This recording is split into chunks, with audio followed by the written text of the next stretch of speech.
틀림없이 이 형들이 많은 돈을 가지고 이 곡물을 사러 왔을 텐데 그게 얼마인지는 잘 모르겠습니다. 그런데 당연히 돈을 주고 그 곡물을 사는 것이 맞습니다. 그런데 어떻게 됐는가 하면 스파이로 몰리기 시작하면서 3일 동안 감옥에 있습니다. 그리고 감옥을 나와서 보니까 이제 자루가 다, 곡물 자루가 다 준비가 된 겁니다. 곡식 자루가. 그런데 요셉이 그 속에 곡물만 넣은 것이 아니고 곡식만 넣은 것이 아니고 돈 자루를 그 형들이 가지고 온 돈 자루를 다 각각의 자루 속에다가 집어넣은 겁니다. 왜 이런 일을 했을까? 도대체 이게 뭔가, 의도가 뭔가? 중요한 것은 제가 앞에서도 말씀드렸는데 요셉은 하나님의 감동으로 지금 움직이는 사람입니다. 자신의 생각대로 행하는 것이 아니고 성령의 지배를 받아서 성령의 의도대로 감동으로 행하는 하나님의 지혜로 행하는 사람입니다. 요셉이 지금 이제 성령의 인도를 받아서 행하는 일인지 아니면 자신이 알아서 하는지 어쩌면 모를 수도 있습니다. 그런데 분명히 요셉은 지금 하나님의 도구가 되어서 하나님의 일을 하는 겁니다. 우리가 이제 이럴 때가 있습니다. 작년에 우리 교회에 오래 사역하다가 이제 제주도로 개척하러 내려가신 목사님이 계십니다. 황인선 목사님께서 이제 그 제주도에서 그 수막리 교회를 개척하시고 이제 교회 건축을 작년에 하고 있었는데 갑자기 전화가 왔습니다. 그 황인선 목사님한테. 그래서 뭐라고 얘기하시는가 하면 계속 주저주저 하면서 목사님 제가 이런 말을 드려야 될지 모르겠습니다. 몇 번을 그렇게 하더니 지금 오늘 당장 몇백만 원이 필요합니다. 지금 이제 그 건축을 하는 중이라서 급하게 돈이 필요할 때가 있지 않습니까? 근데 지금 당장 돈길이 막혀갖고 돈을 마련할 수가 없습니다. 그래서 하다 못해서 목사님께 전화를 드렸습니다.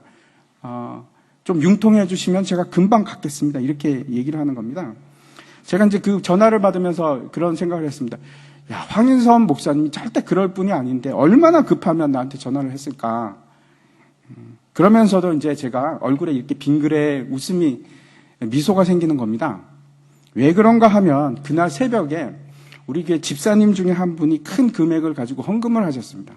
그러면서 이 집사님이 저에게 뭐라고 하시는가 하면 목사님 이거 개척교회를 위해서 좀 써주십시오. 그렇게 말씀을 하셨습니다. 제가 이제 예 알겠습니다라고 대답은 했는데 이걸 도대체 어디다 써야 하나 그러고 있는데 그날 황인선 목사님한테 전화가 와서 돈이 급하게 필요하다고 전화가 온 겁니다. 그래서 이제 제가 전화를 받으면서 그렇게 생각했습니다. 이게 하나님께서 성령께서 지금 집사님을 감동하셔서 헌금케 하고 황인선 목사님을 도우라고 하시는 거구나 했던 일이 있습니다. 그런 일이 여러분 우리에게 자주 일어납니다. 생각보다 아주 자주 일어납니다.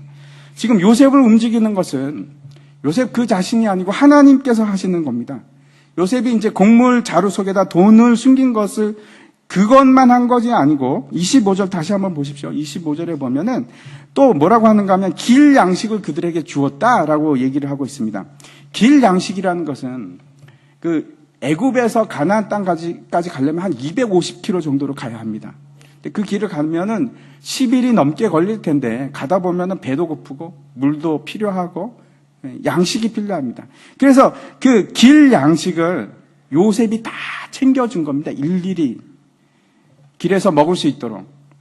다시 한번 잘 보시기 바랍니다. 지금 요셉이 전혀 생각하지 못했던 두 가지를 주고 있습니다. 첫 번째는 공식적으로 길 양식을 줍니다. 모든 사람들이 다 보는 앞에서 그들도 알게끔 길 양식을 주었습니다. 그런데 그것만 준 것이 아니고 두 번째 준 게 있는데 자루 속에 돈을 준 겁니다. 보이지 않게, 은밀하게. 그 형들은 전혀 모르는 상태에서 물론 이제 얼마 있다가 다시 발각이 됩니다. 돈을 찾게 됐는데 중요한 사실은 이 일이 언제 일어났는가 다시 한번 생각해 보시기 바랍니다. 요셉과 그 형들이 화해한 다음에 이런 일이 있었습니까? 아닙니다. 화해하기 전입니다. 화해하기 전에 요셉이 이런 일을 했습니다. 이 사건을 보면서 이제 우리가 그런 생각을 합니다. 하나님께서 왜 이렇게 요셉과 그 형들의 화해하는 장면을 길게 이렇게 쓰고 있을까? 몇 장에 걸쳐서 이 기록을 하고 있을까? 그냥 요셉이 형들을 만나서 화해했다. 그러면 될 것 같은데 이렇게 자세히 기록하고 있을까? 어떤 사건은 하나님께서 그냥 한 문장으로 다 끝내버리십니다. 근데 왜 이 사건을 이렇게 구구절절히 기록하고 계실까? 왜 그렇다고 생각하십니까? 중요하기 때문에. 정말 중요하기 때문에 그렇습니다.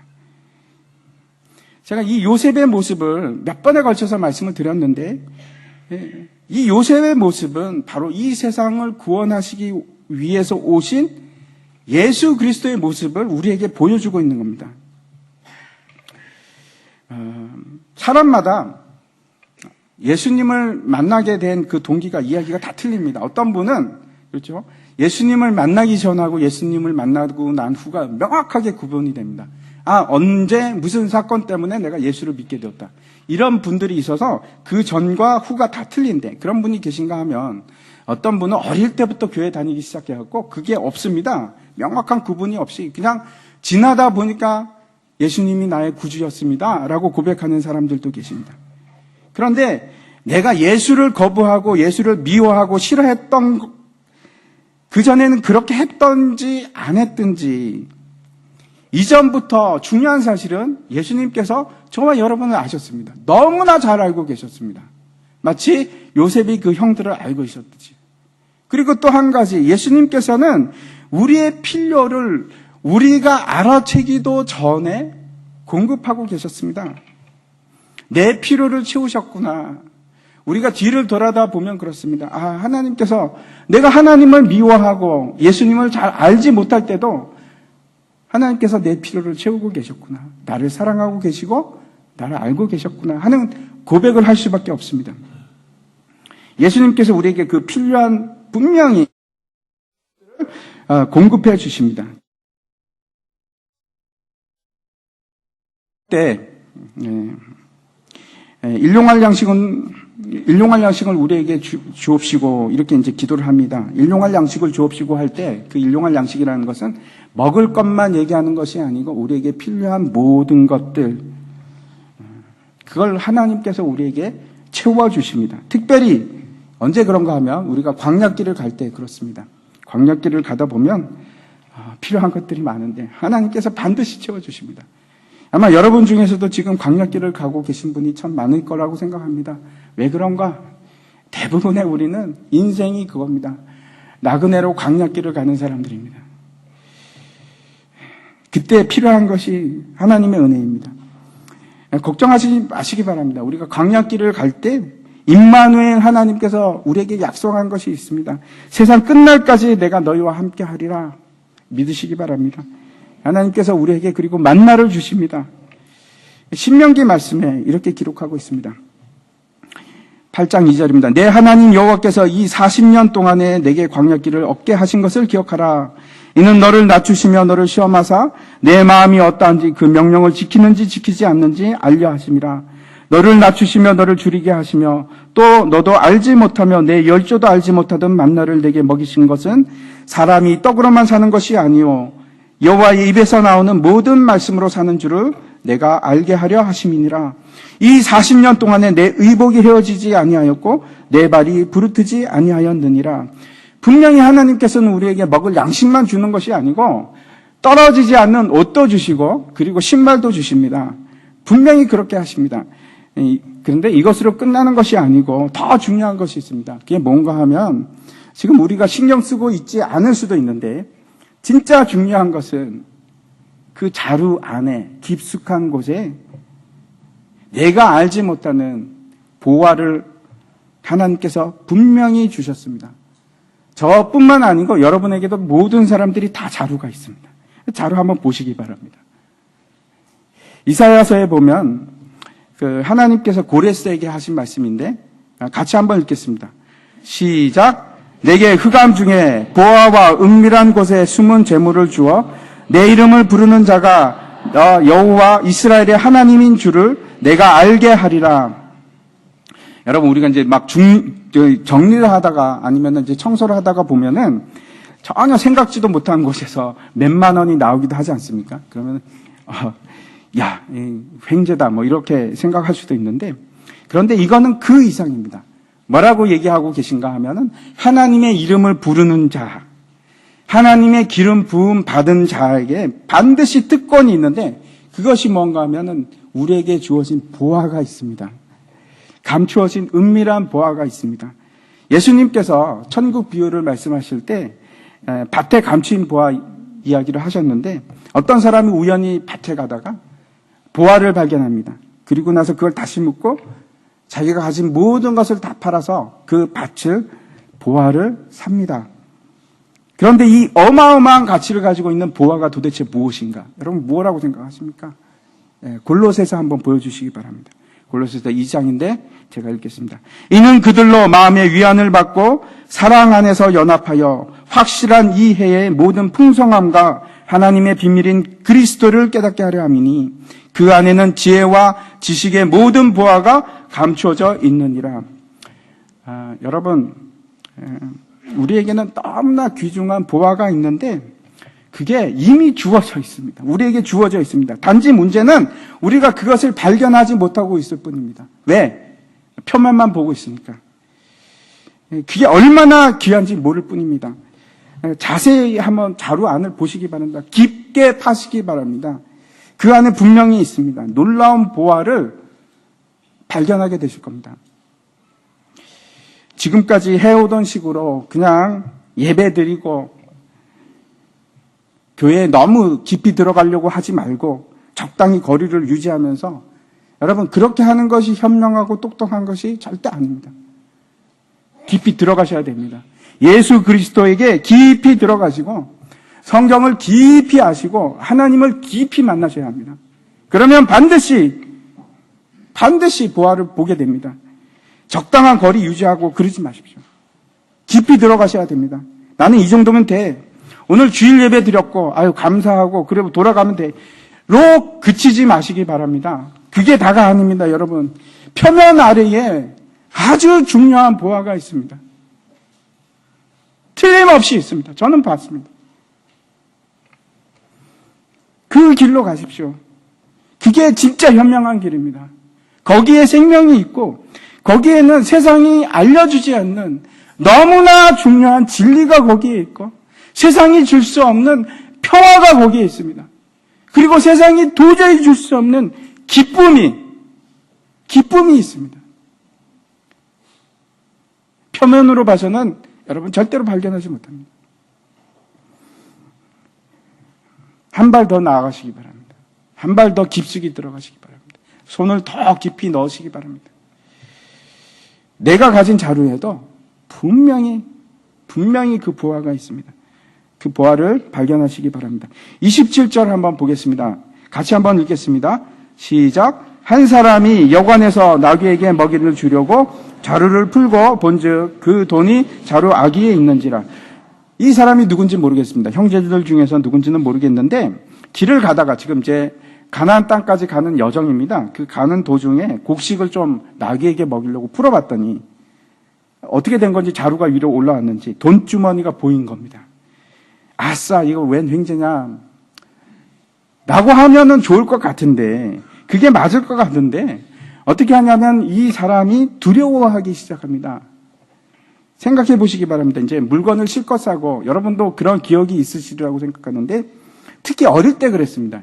가게 가서 돈을 주고 물건을 샀는데 그 나이 많으신 아저씨가 거스름돈을 더 많이 주는 겁니다. 집에 가다가 발견하고 깜짝 놀랐고 어떻게 해야 되지? 만감이 회초하면서 이걸 돌려줘야 되나? 아니면 모른 척하고 집으로 가야 되나? 저도 그런 경험이 있습니다. 아싸, 봉 잡았다 하는 마음도 있고 또 한편으로는 그 아저씨가 알면 어떡하지? 하는 마음도 있습니다. 이 요셉의 형제는 어떤 반응을 보였는지 한번 보시기 바랍니다. 28절입니다. 제가 읽겠습니다. 그가 그 형제에게 말하되 내 돈을 도로 넣었도다. 보라, 자루 속에 있도다. 이에 그들이 혼이 나서 떨며 서로 돌아보며 말하되 하나님이 어찌하여 이런 일을 우리에게 행하셨는가 하고 뭐라고 하는가 하면 하나님이 어찌하여 우리에게 이런 일을 행하셨나. 하나님 감사합니다. 감사합니다. 이런 것이 아니고 지금 공포에 휩싸여서 떨기 시작하는 겁니다. 도대체 왜 이 돈이 여기 있지? 분명히 줬는데 왜 다시 여기 있는 거야? 어떻게 된 거야? 지금 나중에 보면 모든 형제들의 자루 속에 다 들어있습니다. 그런데 지금은 이 돈자루 이 자루, 곡식자루 하나만 열어본 겁니다. 그리고 거기만 있는 겁니다. 이 시점에는 그 외에는 아무도 그 사실을 알지 못합니다. 그냥 자루 하나를 열었는데 그 속에 은이 있는 겁니다. 돈이 그 당시에는 다 은입니다. 왜 돈이 지금 이 자루 속에 있는가? 이것이 뭔가 하면 시험입니다. 요셉이 형들을 시험하기 위해서 그냥 넣은 겁니다. 그런데 이 요셉은 자기의 임의대로 행한 것이 아니고 하나님의 대리자로서 이 일을 행한 것이고 결국 이 시험을 하는 주체는 누군가? 하나님이십니다. 하나님께서 이 시험을 하시는 겁니다. 하나님께서 우리에게 시험을 하시는 이유가 있습니다. 첫 번째 하나님께서 우리를 시험하는 이유는 그 앞에서도 보았지만 신명기 8장 2절 다시 한번 보겠습니다. 내 하나님 여호와께서 이 40년 동안에 내게 광야길을 얻게 하신 것을 기억하라. 이는 너를 낮추시며 너를 시험하사 내 마음이 어떠한지 그 명령을 지키는지 지키지 않는지 알려하려 하심이라. 뭐라고 말씀하고 있는가 하면 한 장 넘겨주십시오. 예, 우리의 마음을 알기 위해서 하나님께서 시험한다 이렇게 말씀하고 있습니다. 하나님께서 우리의 마음을 모르십니까? 아십니다. 그런데 왜 알기 위해서 시험을 하실까요? 우리가 모르니까, 우리가 내 마음을 잘 모르니까. 시험을 왜 치르는가 하면은 우리의 실력을 테스트하기 위해서 시험을 봅니다. 내 자신의 상태를 알기 위해서. 내가 이것밖에 안 되는구나 하는 것을 다시 한번 확인하기 위해서 시험을 보는 겁니다. 하나님께서 그 돈주머니를 통해서 드러내고자 하는 것이 뭔가 하면 우리의 마음입니다. 속이고자 하는 마음이 있으면 아마 이럴 겁니다. 숨길 겁니다. 그 돈주머니를 숨길 겁니다. 그런데 만약에 거짓말하고자 하는 마음이 있다면은 이렇게 말할 겁니다. 아, 그래, 맞아. 내가 돈을 좀 많이 갖고 왔지. 그래서 물건을 사고 거스름돈으로 이게 남은 거야. 이렇게 이야기를 꾸며낼 수도 있고, 내 속에 자랑하는 마음이 있으면은 그래, 맞아. 그 애굽 총리가 말이야. 아, 나를 잘 본 것 같아. 내가 그럴만하지. 눈빛이 달랐어. 그러고 보니까 나만 이렇게 돈을 줬구나 하는 자랑하는 마음이 있을 수도 있습니다. 하나님께서는 우리의 마음을 감찰하십니다. 지금도 우리 마음을 여러분 지금 앉아 계시죠? 여러분 생각을 감찰하고 계십니다. 놀라지 마십시오. 진짜입니다. 여러분이 지금 다른 데 있든지 어디 있든지 마음이 보고 계십니다. 우리가 일을 할 때 좋은 동기를 가지고 일을 했음에도 불구하고 그 결과가 나쁠 때도 있고, 나쁜 마음을 가지고 일을 했는데 그 결과가 좋을 수도 있습니다. 그런데 결과가 중요한 것이 아니고 하나님께서 보시는 것은 우리의 마음입니다. 그리고 그걸 시험하시고 그 마음이 우리 속에서 있는 그 마음이 드러나게 만드십니다. 예를 들어서 우리가 열심히 예수님을 섬길 수 있습니다. 그런데 그 마음이 내 자랑 때문에 내 자신의 모든 초점을 맞추기 위해서 내가 열심히 일할 수도 있습니다. 사람들 나 좀 봐주십시오. 내가 이렇게 열심히 일합니다. 라고 할 수도 있습니다. 잘 보시기 바랍니다. 우리는 하나님께서 우리에게 주신 것으로 시험을 받습니다. 하나님께서 우리에게 재능을 주셨습니까? 재능으로 하나님께서 우리를 시험하십니다. 하나님께서 여러분에게 물질을 주셨습니까?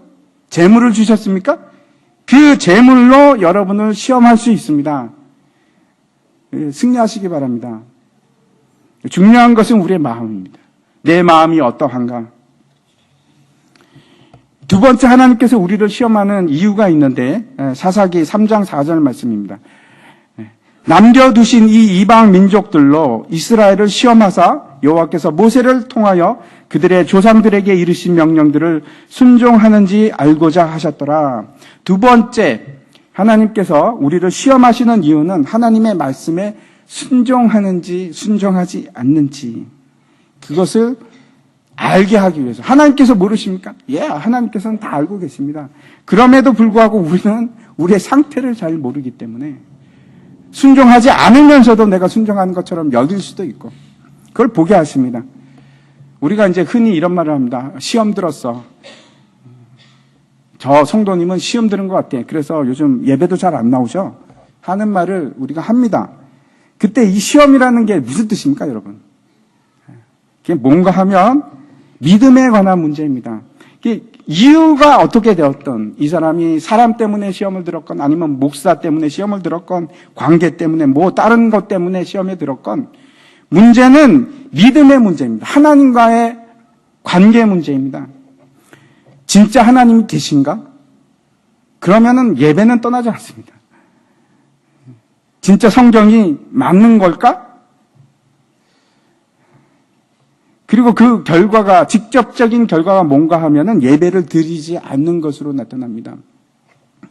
제가 결론부터 말씀드리면 예배는 여러분 어떻게 해서든지 드리셔야 합니다. 네, 꼭 드리시기 바랍니다. 출애굽기에 보면은 첫 번째 그 안식일이라는 단어가 사용된 곳이 있습니다. 십계명 이전에 나옵니다. 그게 언젠가 하면은 만나 사건 때.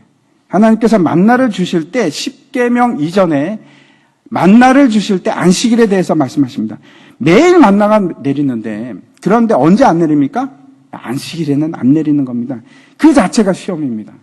무슨 말씀을 하나님께서 하시냐면은 안식일은 거룩하니 너희가 그날은 일하지 말고 쉬어라 이렇게 말씀을 합니다.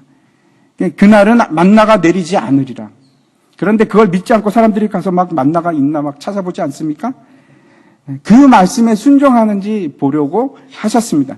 율법 전체에 대한 시금석이 뭔가 하면 여러분 성경에서는 뭐라고 얘기하냐면 율법 전체의 시금석이 안식일입니다.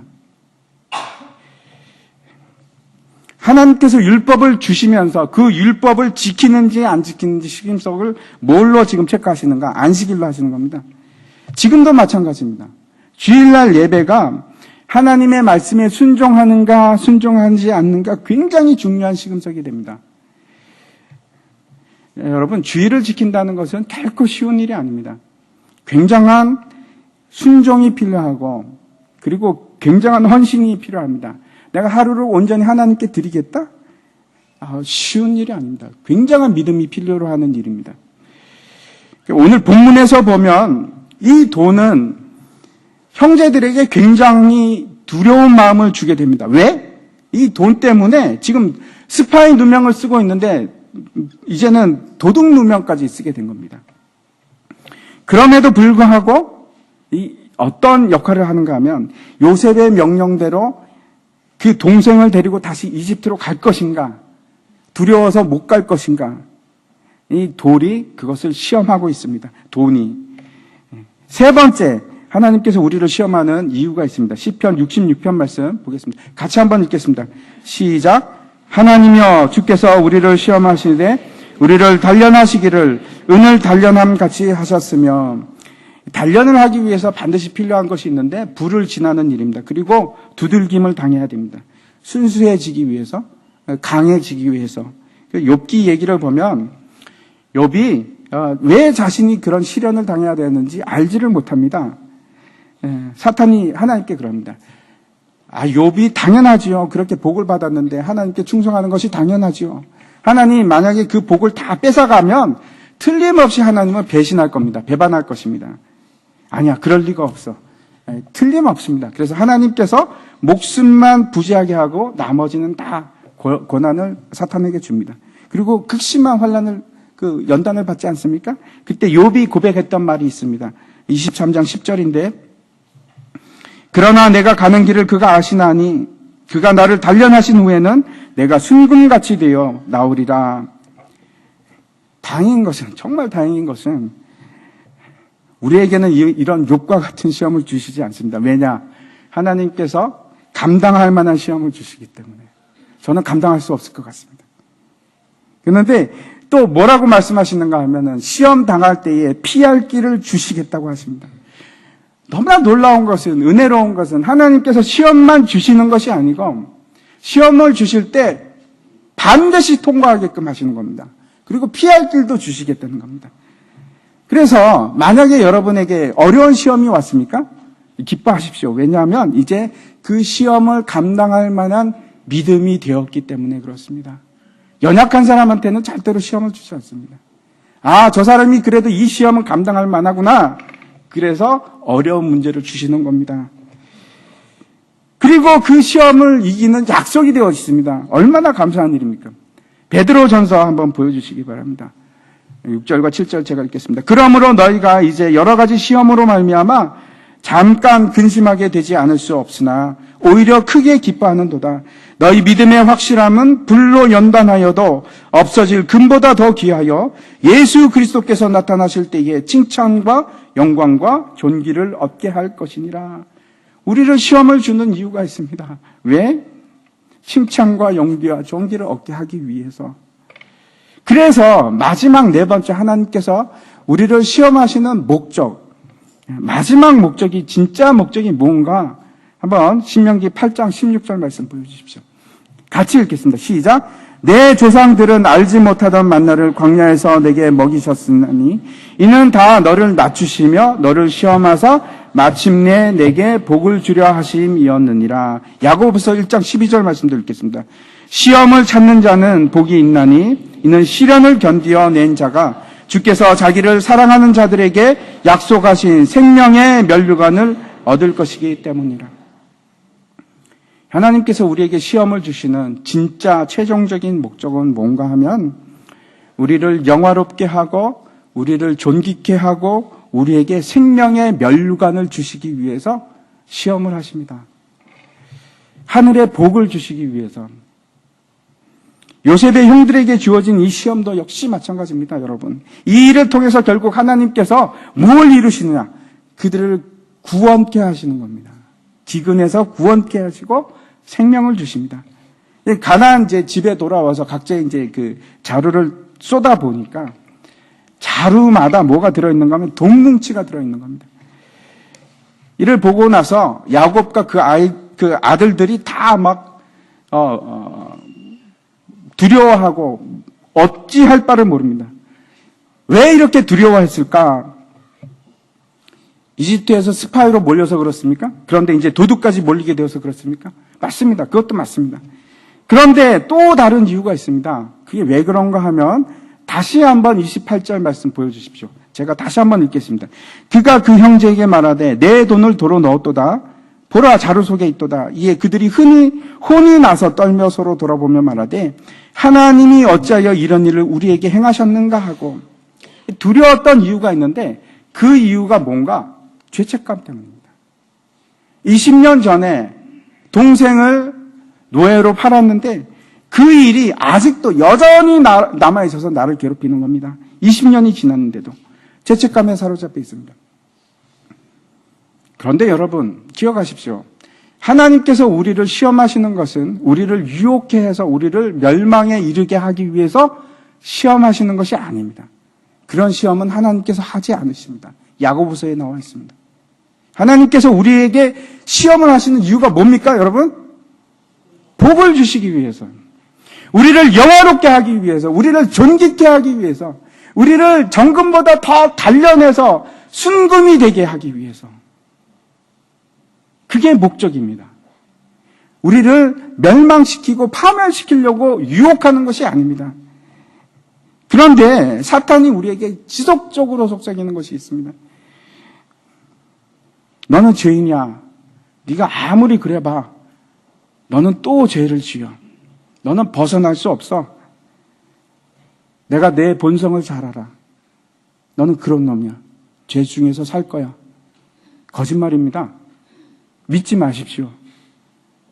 그건 사탄이 우리에게 주는 거짓말입니다. 그렇지 않습니다. 우리는 더 이상 죄에 구속되어 있는 사람들이 아니고 예수 그리스도로 말미암아 예수님께서 우리를 변화시키기 시작하셨고 예수님께서 우리를 새로운 피조물로 창조하셨습니다. 보라 이전 것은 지나갔으니 이제 새 것이 되었도다. 여러분, 저와 여러분은 이제 새로운 피조물입니다. 이전 것은 다 지나갔습니다.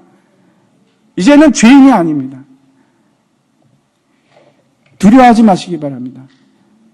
아무리 여러분, 그 사탄이 와서 여러분에게 계속해서 너는 죄인이야, 죄인이야 라고 얘기할지라도 여러분, 나는 그렇지 않아. 선포하십시오. 나는 이제 예수 그리스도의 피로 말미암아 죄인이 아니야.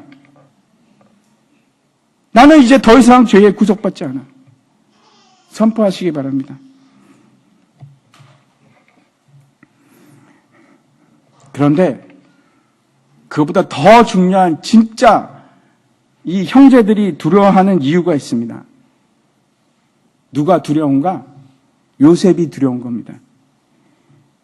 요셉은 지금 세상을 구원하는 구원자의 역할을 하고 있습니다. 그 요셉의 손을 통하지 않고는 누구든지 생명을 살릴 수 있는 방법이 없습니다. 지금도 마찬가지입니다, 여러분. 여러분의 생명을 유지할 수 있는 유일한 방법은 예수 그리스도밖에 없습니다. 다시 한번 말씀드립니다. 어느 곳에서도 생명은 없습니다. 진리는 예수 그리스도밖에 없습니다. 지금도 이 요셉이 그 역할을 하고 있습니다. 전 세계에서 요셉의 손을 빌리지 않고는 살아남을 자가 없습니다. 그런데 그 요셉이 지금 뭐라고 말씀하고 있는가 하면, 뭐라고 얘기하는가 하면, 나는 너의 돈이 필요 없다. 돌려주겠다. 너의 돈을 받지 않겠다. 그렇게 얘기하고 있는 겁니다. 예수님께서 목마른 자, 원하는 자는 다 내게로 오라. 와서 값없이 생명수를 마셔라. 값없이 마시라고 하십니다. 그런데 여러분, 참 놀라운 것은 사람들이 값없이 마시는 것, 공짜로 받는 것을 원하지를 않습니다. 세상에서 공짜로 준다고 하면 막 줄을 길게 서서라도 받는데 생명수는 거부합니다. 은혜의 생명수는 나 공짜 싫어, 안 받아. 공짜로 주는 걸 다 좋아하는데 은혜로 생명을 준다고 하니까 사람들이 받지를 않습니다. 심지어는 예수를 믿는다고 하는 사람들도 그렇습니다. 그게 부담이 되는 겁니다. 여전히 은혜로 받는 것에 대해서 힘들어합니다. 아닙니다, 여러분. 공짜입니다. 예수님의 생명은 공짜입니다. 여러분, 예수님의 보혈은 우리가 돈으로 살 수가 없습니다. 여러분이 억만년을 일을 한다고 하더라도, 여러분이 가진 것을 다 드린다고 할지라도 예수 그리스도의 피 한 방울도 살 수가 없습니다. 존귀한 예수 그리스도의 값을 여러분이 가지고 있는 것으로 보상할 수가 없습니다. 값을 치를 수가 없습니다. 여러분, 이러지 마십시오. 내가 무엇을 함으로 그 은혜를 상쇄시키려고요? 하나님, 내가 은혜를 받았으니까 내가 열심히 일하겠습니다. 아닙니다. 누리십시오. 그 은혜를 누리십시오. 내가 무언가를 해보겠습니다. 여러분의 힘으로 갚을 수 있는 것이 아닙니다. 그 예수 그리스도의 피를 헛되이 만들지 마십시오. 값없는 것으로 만들지 마십시오. 여러분이 뭘 한다고 해서 하나님의 그 존귀한 피를 갚을 수가 있겠습니까? 그럴 수 없습니다. 우리는 끊임없이 이렇게 얘기합니다. 내가 뭘 해야지. 은혜는 공짜입니다. 그냥 누리시는 겁니다. 요셉의 형들은 그 돈이 두려운 겁니다. 받고 싶지가 않습니다. 그러나 기억하십시오. 그거는 공짜로 받아야 됩니다. 구원을 얻기 위해서 예수 그리스도께서 값없이 우리에게 주시는 그 은혜를 여러분 누리셔야 합니다. 제가 하나님 오늘 예배 나왔습니다. 제가 그래도 오늘 또 하나님께 헌금도 드렸습니다. 아닙니다. 그걸로는 아무것도 갚을 수 없습니다. 여러분 그런 걸로 십자가의 은혜를 가치 없는 것으로 만들지 마십시오.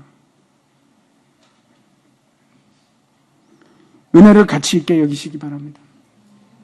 그래서 이거 마지막으로 우리가 이사야서 55장 말씀을 같이 봤으면 좋겠습니다.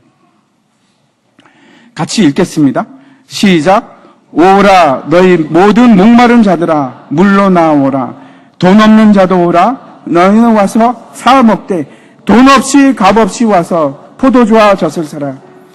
너희가 어찌하여 양식 아닌 것을 위하여 은을 달아주며 배부르게 하지 못할 것을 위하여 수고하느냐. 내게 듣고 들을지어다. 그리하면 너희가 좋은 것을 먹을 것이며 너희 자신들이 기름진 것으로 즐거움을 얻으리라. 우리에게 하나님께서 요구하시는 단 한 가지가 있습니다.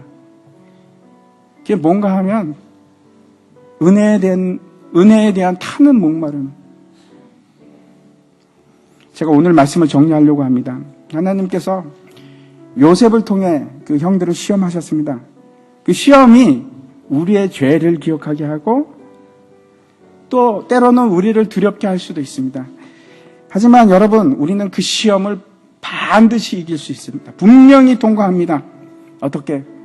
믿음으로, 순종함으로, 말씀의 순종함으로 그 시험을 이기시기 바랍니다. 그리고 두 번째, 하나님께서 우리를 시험하시는 것은 우리를 더 순수하게 만들고 더 힘 있는 단련으로 인해서 정금으로 만들어 가시기 위해서 그런 일을 하시는 겁니다. 그 일을 확신하시기 바랍니다. 아, 이것이 나에게 복이구나. 두 번째, 시험을 이기는 방법입니다. 여러분, 확신하십시오. 이것은 나에게 나쁜 것이 아니고 하나님이 주시는 나의 복이다. 나는 통과할 수 있다. 반드시 통과할 수 있다. 확신을 가지시기 바랍니다. 세 번째, 우리가 시험을 통과하기 위해서 필요한 것이 있습니다. 예수 그리스도께 나아가는 겁니다. 주님, 더 많은 은혜가 필요합니다. 내가 은혜를 갚는 것이 아닙니다, 여러분. 예수 그리스도의 은혜는 내가 더 많이 필요합니다. 더 주십시오. 그 은혜를 오늘도 주십시오. 내가 그 은혜로 살아가겠습니다. 주님께 나아가셔서 은혜를 구하시기 바랍니다. 그것이 시험을 이기는 방법입니다. 이 시험을 여러분 우리가 다 승리했을 때 그때 하나님께서 우리에게 영원한 생명을 주십니다. 다 함께 일어나셔서 우리 함께 찬양했으면 좋겠습니다.